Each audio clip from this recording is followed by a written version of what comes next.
partir do versículo 25.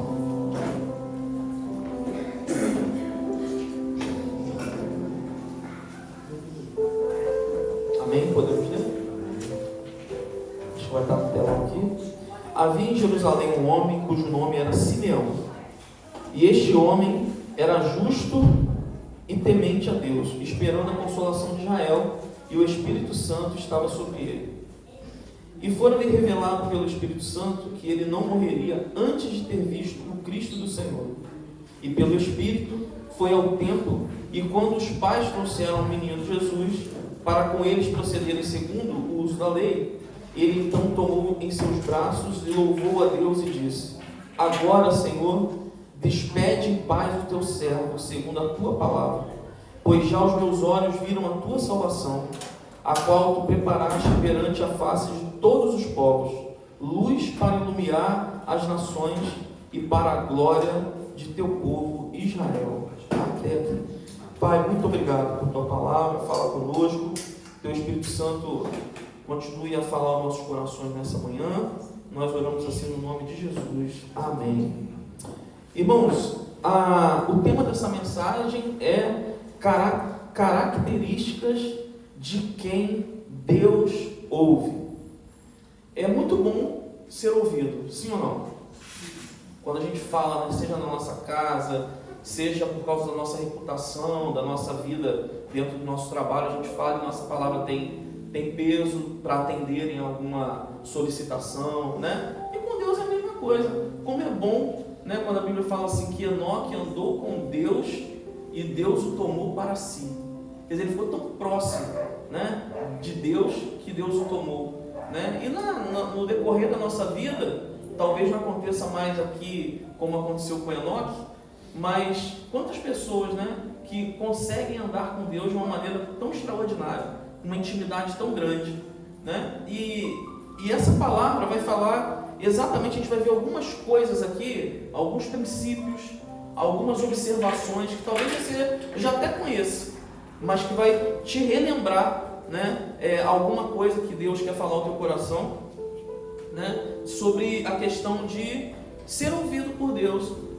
E para sermos ouvidos por Deus, existem algumas condutas, algumas maneiras, né, de vivermos a nossa vida, para que de fato Deus possa olhar para nós e falar: eu vou atender, vou andar mais perto dele, quero ouvir o que ele está falando, né? Quero ouvir o que ele está me pedindo, quero ouvir a adoração dele. Então, existem algumas coisas que a gente vai ver nesse texto aqui que a gente leu, um texto muito curto, mas para seguirmos o exemplo de um homem que o nome dele não é por acaso, porque a Bíblia chama ele de Simeão, e Simeão é exatamente a tradução, né, do original, fala aquele a quem Deus ouve. Então, e a gente vê a vida dele nesses pequenos versículos aqui, curtos versículos, e a gente vai ver que de fato é isso que aconteceu. No versículo 25, por exemplo, eu não vou ficar dando muita volta aqui. Esse aqui é o momento que Jesus estava sendo apresentado no templo, né? Só para contextualizar aqui, Jesus estava indo para o templo, levado pelos seus pais para ser apresentado, ainda bebê. E chegando lá, a palavra diz que o Espírito Santo falou para Simeão que aquele que era o Messias havia chegado. E ele vai até lá, tem o privilégio de pegar e adorar a Deus com Jesus no colo, né? E dizer: agora, Senhor, tu podes despedir o teu servo em paz, porque o Senhor havia me dito que eu veria o Cristo de Deus, eu veria o Messias antes de eu morrer, e agora eu estou vendo, eu já o reconheço, eu sei que ele vai ser aquele que vai trazer paz para Israel, é ele que vai, né, trazer a salvação para Israel, né, e para todas as pessoas, e ele dá graças a Deus ali por isso. E no versículo 25 vai dizer assim, que este homem era um homem, né, justo, e havia em Jerusalém um homem cujo nome era Simeão, ou seja, aquele a quem Deus ouve, e este homem era justo. O que é ser justo? A Daniela hoje falou aqui, a Jamile, durante o louvor, que a nossa justiça é como trapo de imundícia. porque é isso que a palavra diz, né? A gente pode ser a melhor pessoa do mundo, o homem ou a mulher mais boazinha, mais doador do mundo, ainda assim, quando nos comparamos a Deus, ao que Ele fez, quando nos comparamos a Cristo, é como um trapo de imundícia. Por quê? Porque nós precisamos reconhecer que o que aconteceu conosco, a nossa salvação, foi pela graça. Não é porque a gente tem mérito nenhum, né? A gente não tem mérito. E esse homem aqui, a Bíblia vai chamar de justo. E justo significa proceder com equidade, né? Saber, por exemplo, se você está... Um exemplo para a gente entender o que é equidade, né? Tem uma pessoa aqui doente no hospital. Chega um camarada acidentado, sangrando. Aquele que chegou vai ser atendido primeiro. Ah, mas o outro está na frente. Não, mas é equidade. É porque aquele é mais urgente, tem mais necessidade. Então, a equidade aqui, quando fala que esse homem era justo, ele era um homem que sabia lidar com as situações da vida de forma que agradava a Deus, né? É agir com verdade. É agir com verdade. Não era um homem que dissimulava. Tá certo? Que em casa era uma coisa, na igreja era outra, no trabalho era outra. Não, era alguém que era uma pessoa só. Tinha um caráter ali ilibado, né? Pensar e agir com justiça. Essas aqui são características de homens e mulheres de Deus, como nós, que um dia aceitamos a Jesus como nosso Salvador e que precisamos buscar, perseguir esse alvo. Precisamos ser homens e mulheres justos. O próprio Senhor Jesus, no Sermão do Monte, ele vai ensinar sobre justiça e essa questão da honestidade, né? De ter uma palavra só, é muito importante, porque ele fala assim, ó: seja, porém, o vosso falar sim, sim, e não, não. O que passar disso, sabe aquele negócio que é sim agora, mas não depois, dependendo do momento que eu estou, com quem eu estou, o que passar disso é de procedência maligna. Então, para que você seja um homem ou mulher justo diante de Deus, nós precisamos ter a nossa vida pautada nessa instrução, nesse princípio. Se é sim, sim. Se é não, não.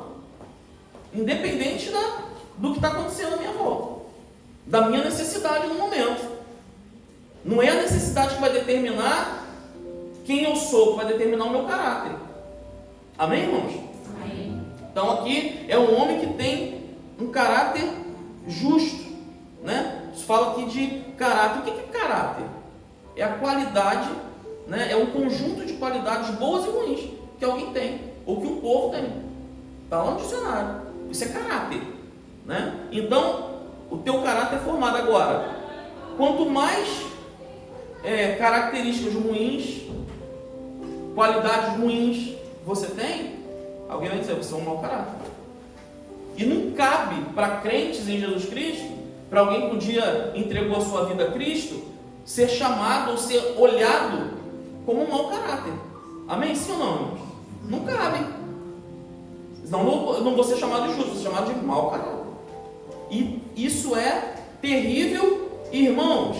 Nós não temos aqui pessoas aqui antigas do Evangelho, novas do Evangelho. Mas é só você olhar um pouquinho na internet, ou você olhar alguma coisa, você vai ver a quantidade de mau caráter que se diz crente em Jesus. Isso é uma tristeza. Isso denigre o reino, denigre o nome da igreja, né? O nome de Jesus é inabalável. Isso denigre o nome de Jesus. Não denigre nada. Jesus, ele é santo, sempre foi e sempre será. Ponto. Agora, nós representamos muitas vezes mal esse reino. Né? E por isso mas esse homem aqui, ele era um homem diferente, né? O primeiro conselho, então, para ficar concatenado aí na tua mente, o primeiro conselho que o Espírito Santo nos dá nessa manhã é esse: produza bons frutos, amém? De um caráter de acordo com a vontade de Deus. Seja justo, para que o Senhor se agrade de você e ouça suas orações. Pastor, então você está falando que Deus só vai ouvir a minha oração então por mérito próprio. Se eu for muito bom, Ele ouve. Não. O que eu estou dizendo para você é que você vai ter mais intimidade e às vezes nem falar você vai precisar.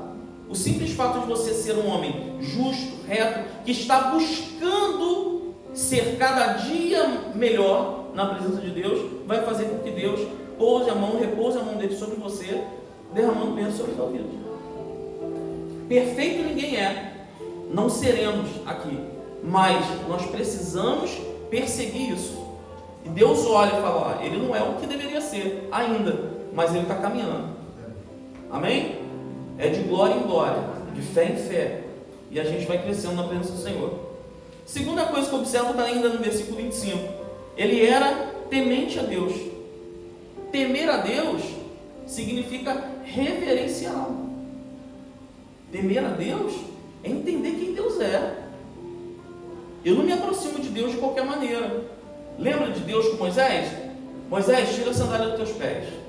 Você não vai me ver não, vai ver ali, entre a rocha, mas tira a sandália, porque o lugar que você está, aonde eu estou, ele é santo.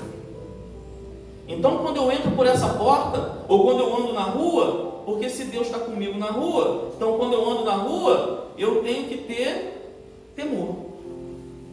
Eu tenho que ter temor no que eu falo, eu tenho que ter temor no que eu faço, como eu ando.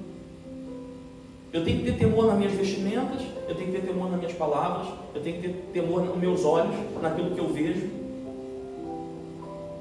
Está entendendo? Temor, né? Nós precisamos ter consciência de que Deus está 24 horas por dia, irmãos, conosco.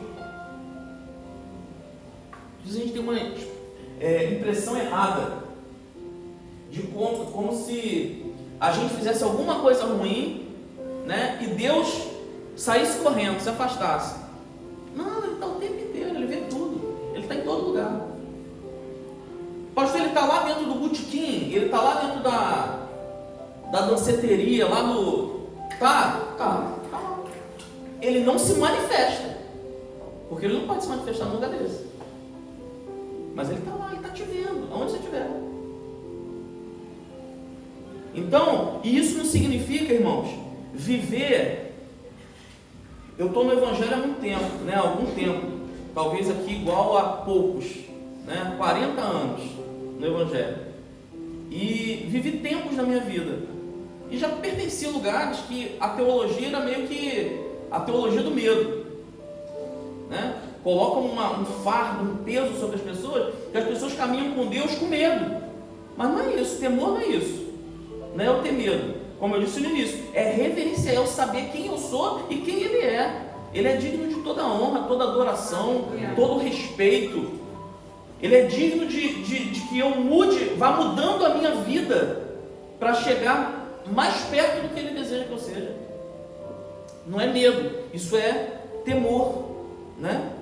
E aí é o cuidado, o temor também é o cuidado, irmãos, de fazermos coisas ou deixarmos de fazer para não desagradarmos a Deus.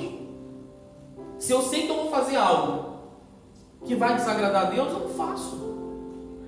A gente tem o Espírito Santo, que é o nosso filtro. Ele que diz para mim assim, é algo interior. Ele trabalha, o Espírito trabalhando no teu espírito, e fala assim, não faz. Deus não se agrada. E aí a gente não vai fazer. A gente vai andar na direção que o Espírito Santo nos orientar. Eu separei aqui alguns textos falando sobre o temor do Senhor. Tem um que é clássico, né? O temor do Senhor é... O temor do Senhor é... Princípio da sabedoria. Todo mundo sabe, até as criancinhas da escola dominical ali. Então é o princípio da sabedoria. Quer ser sábio? Tema a Deus.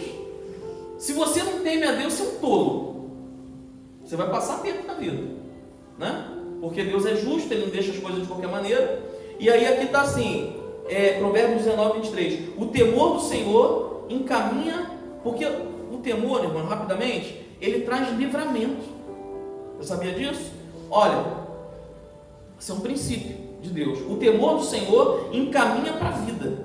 aquele que o tem ficará satisfeito e não o visitará mal nenhum. Não vai ter mais problema na minha vida, mal não vai me alcançar? Não é isso. O que ele está falando é que algo que venha para te destruir sem a permissão dele, não chega em você. Você pode ter certeza. Mas o que faz isso? Do temor ao Senhor. Ele vai te encaminhar para a vida. E aquele que tem, ficará satisfeito. Uma pessoa preenchida na sua alma, né? No seu espírito.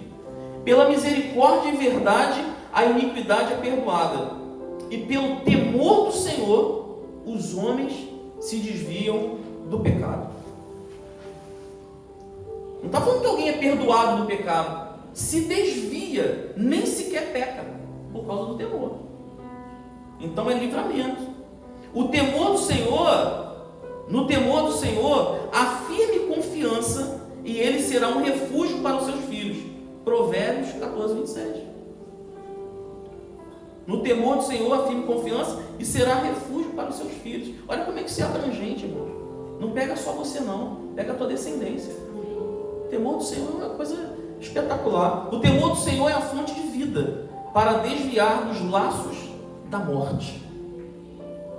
Quantas pessoas eu já conheci na minha caminhada cristã, que por falta de temor, morreram, algumas fisicamente.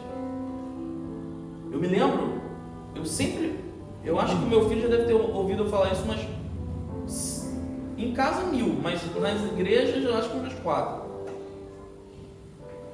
Nesse tempo, porque eu acho que foi algo que marcou a minha infância. Tinha um rapaz que tocava na igreja. Ele tocava guitarra, baixo. E foi algo que mexeu muito com a gente. E o cara tocava muito bem. Mas acabava o culto, não tinha temor. Ele ia quase na mesma rua, para um bar grande, e ia lá tocar na noite. Música do mundo e tal, beleza, estava tocando. E aí ia para balada. E o pessoal sabia disso. E eu achava estranho que o pastor, mas hoje como pastor eu entendo. Porque às vezes tem coisas que Deus trata com a gente que ninguém nunca vai entender. Mas o pastor sabia daquilo. Mas ele trazia para perto e tal. E aí, um dia, para encurtar a história, esse rapaz, esse jovem, um cara bonito, já estava casado, andando na rua, o pastor de uma igreja lá em Milópolis, na igreja Nazareno, passou por ele na rua, chamou, falou: jovem, vem cá, Deus está mandando te dizer para você não ir no lugar que você se programou para ir hoje, porque se você for, essa vai ser a tua última oportunidade, você vai morrer. Ah, tá bom, beleza. Quando foi mais tarde, entrou no carro, ele com a galerinha e foi embora. Deve ter tocar, fazer o que foi em outros lugares. Na volta, o carro bateu num poste. Só morreu ele. Aí eu pergunto, eu não sei, eu não posso aqui julgar se ele teve tempo de arrependimento depois da batida ou não. Mas para acontecer, se Deus deu a última oportunidade, dá para inferir que ele não aceitou. Ele decidiu fazer o que ele queria. Faltou nele temor. E não foi livrado da morte. Porque o temor do Senhor nos livra da morte. Então, irmão, nós precisamos estar atentos, porque o temor do Senhor é algo muito sério. Então, tema a Deus, adore a Deus, honre a Deus em todo o tempo, em tudo que você fizer, para que haja livramento sobre você e sobre a sua casa. Amém? Versículo 25 diz assim, que ele ainda, este homem era justo, temente a Deus, esperando a consolação de Israel. Simeão, irmãos, ele tinha uma esperança. Nada tirava aquela esperança do coração dele. E como Simeão, a gente também precisa ser. Qual era a esperança que ele tinha, irmãos? Que o Redentor dele viria. Ele tinha confiança e a esperança, porque o Espírito Santo havia falado com ele que ele não morreria antes que ele visse a esperança de Israel, a consolação de Israel. E ele viveu uma vida temerosa, temente a Deus, aguardando esse momento. E chegou o dia que ele pôde fazer isso, que ele pôde levantar Jesus nos braços e dizer: agora eu vi o Cristo do Senhor, eu posso morrer. Tem mais nada mais importante para mim. Tamanha era a importância que Jesus e que o reino e que o que Deus, as promessas de Deus tinham na vida desse homem, que ele falou: eu posso morrer. Será que eu e você, irmãos, estamos tentando ser cada dia mais justos? Pelo menos deveria ser assim, mais perto de Deus. Será que a gente tem guardado dentro de nós essa esperança? A esperança é que ele queria ver Jesus chegar. Nós já sabemos que ele veio, que ele já voltou e que agora virá nos buscar. Nós precisamos ter essa esperança. Nada pode abalar essa esperança. Ele sabia que o Redentor dele viria. E ele vivia uma época, tal como nós hoje, com um mundo socialmente arrebentado, politicamente arrebentado, financeiramente arrebentado, espiritualmente arrebentado. Quantos Messias apareceram, quantos homens apareceram dizendo que era Messias, mas a esperança dele estava viva. Meu irmão, às vezes a gente pensa assim: poxa, eu pensei que ia acontecer isso na minha vida, não aconteceu. Pensei que ia acontecer dessa forma. Nada é mais importante do que você ter uma certeza de que aquele que prometeu vai cumprir. E a maior das bênçãos que a gente pode ter é saber que o meu Cristo, o Cristo de Deus, ele vai voltar. Ele vai voltar. Irmãos, a gente vê o mundo caminhando para o caos. A gente estava na Espanha esses dias. Aí estava lá manifestação. Tratores que não acabavam mais. Porque existe uma crise mundial na agricultura. Não duvidem os irmãos que daqui a um tempo vai faltar alimento. Mas isso é tudo profético. Não tem nada de surpresa. Eu não fico surpreso com isso. Quando eu cheguei em casa, eu recebi um monte de vídeo. Não era só na Espanha. Na França, na Alemanha, o mundo está colapsando. Isso aqui não é pagamento, não. É para que aumente em nós o temor do Senhor. Porque o que Ele falou está se cumprindo, inclusive no mundo. Ele falou que isso ia acontecer. Ele falou que isso ia acontecer antes dele voltar, de Jesus voltar. Então, vamos permanecer com a nossa esperança. Porque o nosso Redentor, Ele virá. Ele estava ali, paciente. E às vezes, irmãos, a espera de coisas dessa vida também parece interminável. A esperança até que ele volte parece interminável. Né? Há quantos anos que a gente aguarda a volta do Senhor? Mas ele virá. A Bíblia fala lá, se eu não me engano, é 1 Pedro, que fala, a promessa dele não é que não está sendo cumprida. Antes ele dá um tempo para que mais pessoas possam alcançar o conhecimento do Senhor.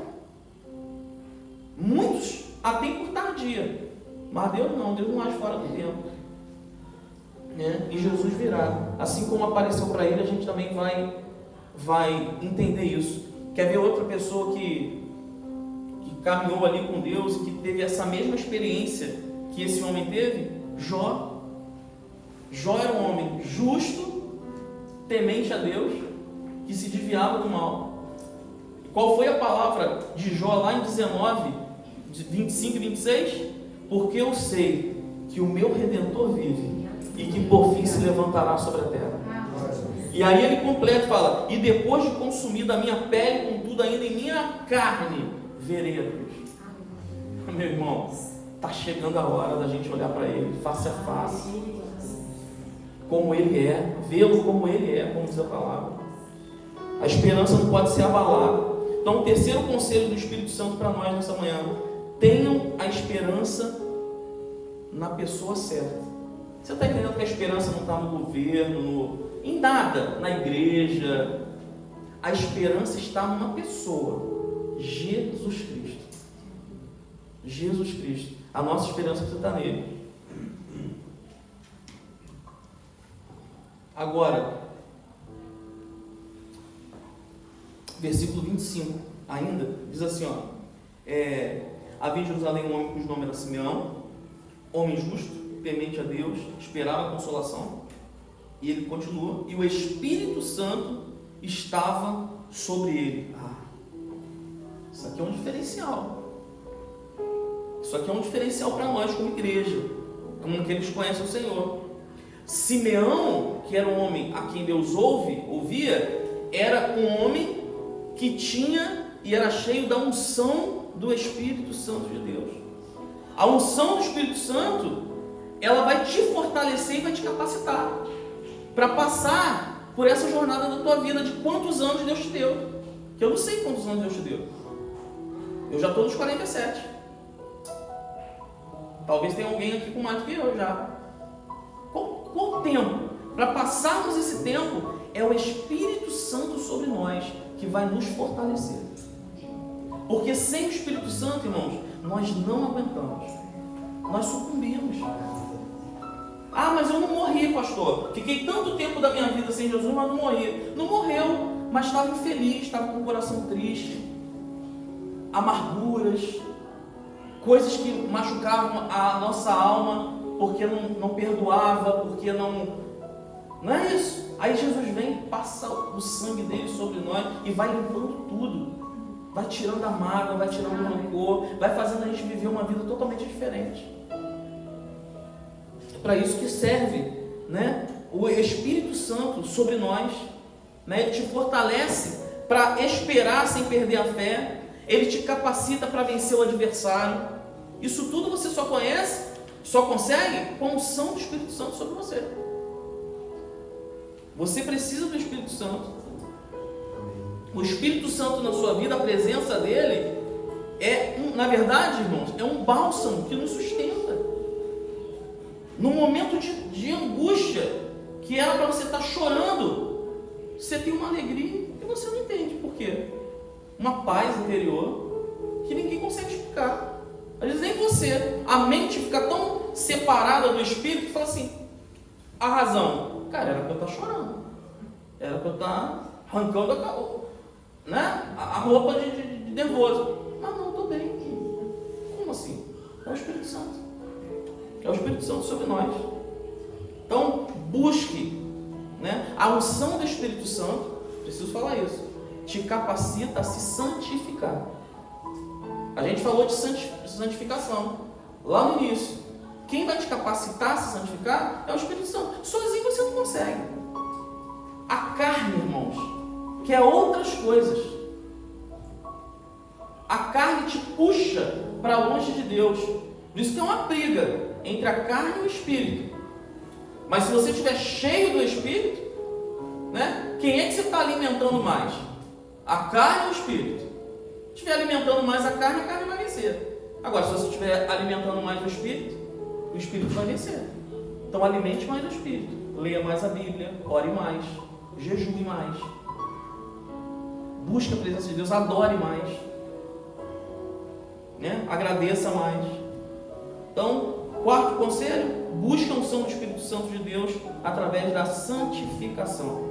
Versículo 26, e fora-lhe revelada pelo Espírito Santo que ele não morreria antes de ver o Cristo do Senhor. Quem revelou a ele que ele veria o Cristo do Senhor? O Espírito Santo. E qual é o papel, irmãos, do Espírito Santo?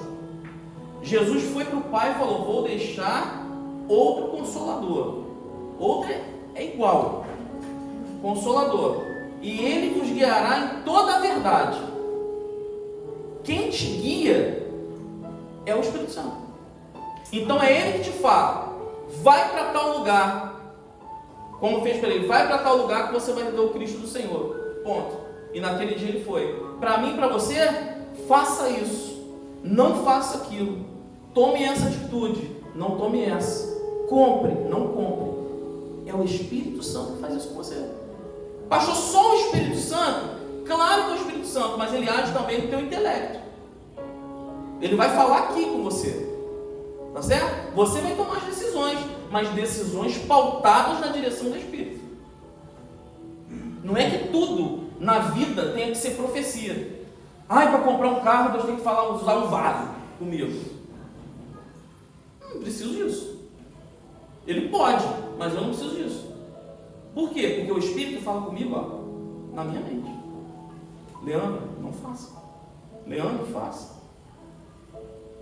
E às vezes a gente dá mole. Às vezes falta o temor. E aí a gente vai e mete o pé onde não é para meter. Depois a gente está com o pé sujo e tem que ficar arrumando as coisas.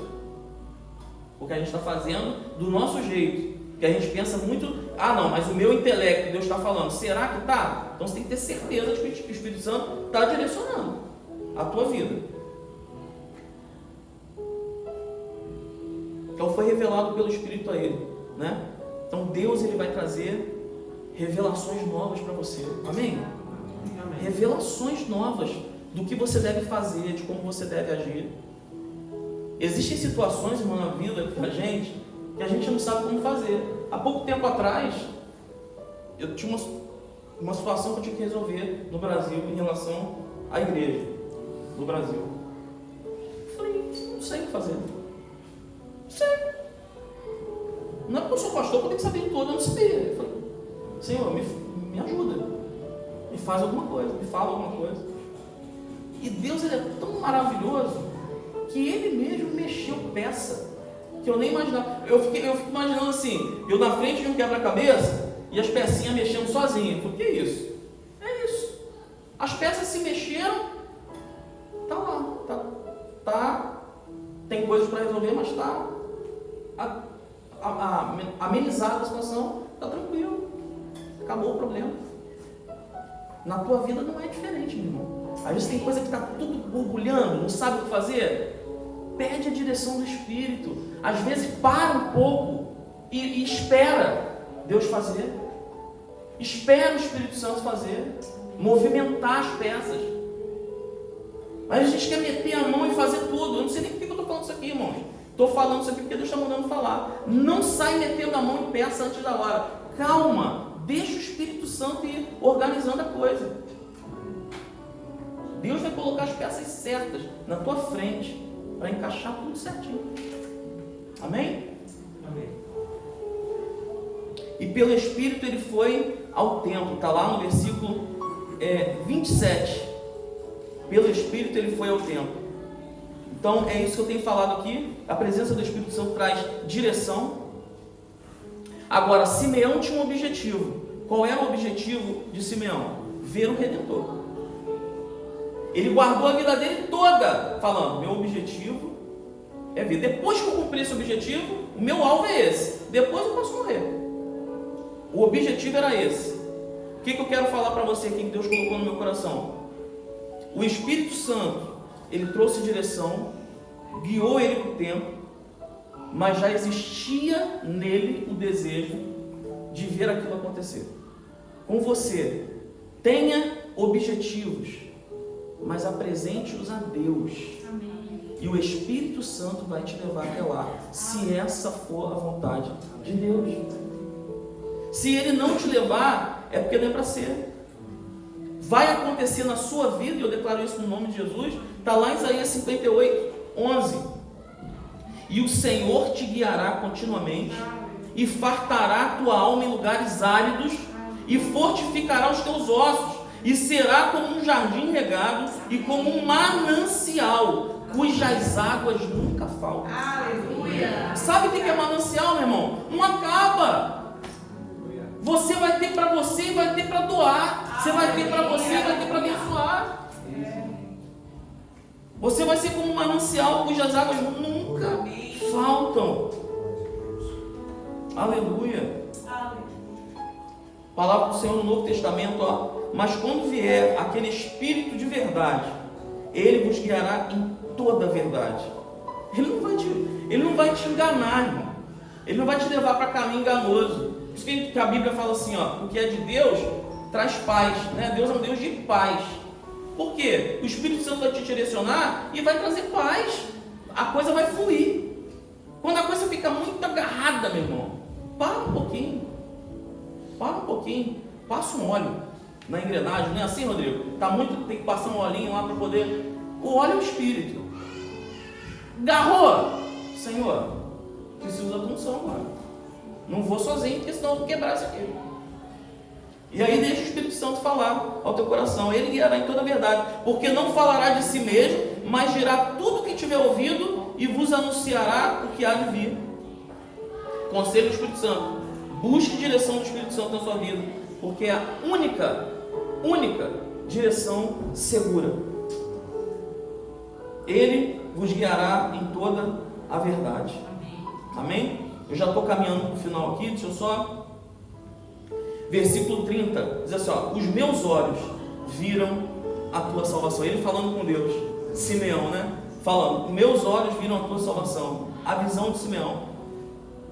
A impressão que eu tenho, irmãos, quando eu leio esse texto, que a única coisa que importava para Simeão, a única coisa que mantinha ele vivo, era esse momento.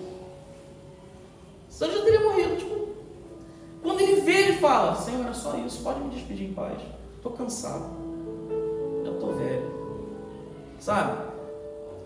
A gente precisa entender que existem coisas que a gente precisa pedir a Deus, buscar, correr atrás, mas sempre entendendo que é algo maior. Porque até para Deus dar o que a gente precisa para cá, Ele precisa ver no nosso coração que a gente está ligado a algo maior do que isso. Porque senão a gente vem para um país e a gente só vai querer saber de conquistar coisas materiais, de correr atrás para isso, para aquilo, cheio de planos. E Jesus está voltando, vai ficar tudo aí. Não tem problema nenhum nisso, tá? Eu corro atrás. Eu quero dar uma vida digna para minha família, uma vida decente.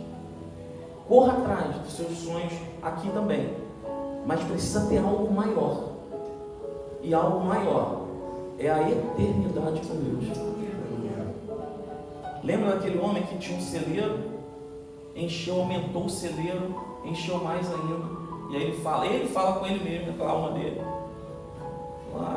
minha alma está farta. Mas ele não tinha o que fazer com aquilo.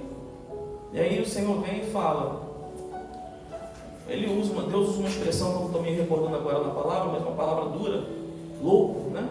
Louco, se hoje pedires a tua alma, para quem? Para onde essa tua alma vai? Olha, isso tudo aí vai ficar. Para quem será a tua alma? A gente já está tão preocupado com tantas coisas dessa terra.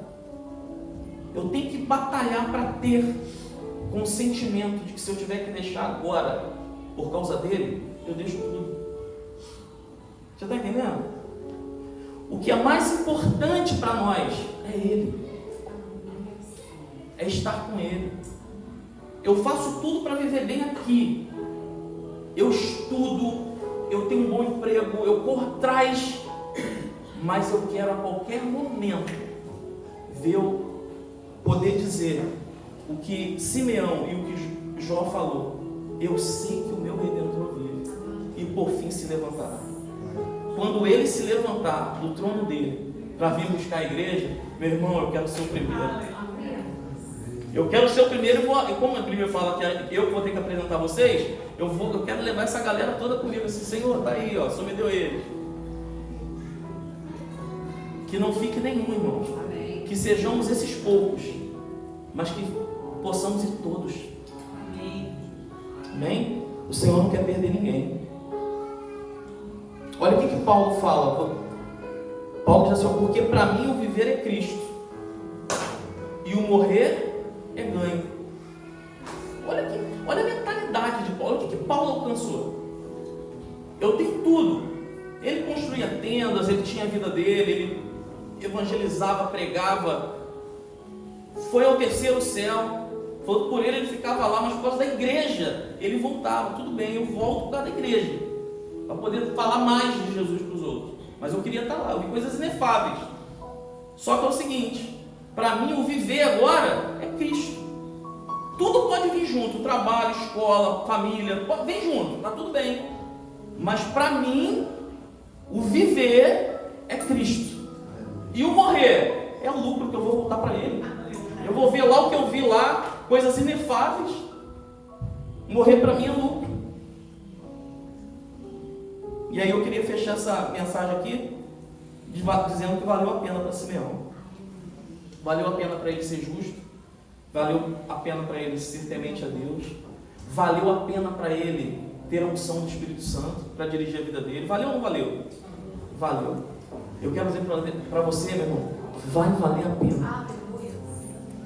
Continue fiel a Deus, continue buscando santidade, continue tentando viver uma vida mais próxima de Deus, melhorando todo dia, tentando matar o velho homem, sabe?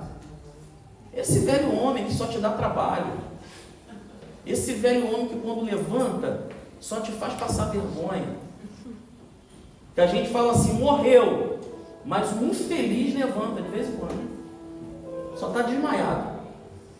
Tem que matar ele. E ele não morre uma vez, vai matando ele. Até aquilo que não presta sair. E só ficar aquilo que o Espírito Santo vai gerar em você. Amém? Deu para entender aqui essa mensagem, irmãos? Amém. Aquilo que Deus prometeu para você vai se cumprir. Pode ter certeza disso. Aqui nessa terra, Deus tem coisas extraordinárias ainda aqui. Independente do caos mundial. Deus ainda tem coisas maravilhosas para fazer, porque Ele independe disso, Ele é dono de tudo. Mas foque a sua vida principalmente nas coisas de Deus. Coloque a sua vida em Jesus. Amém? Vamos adorar o Senhor?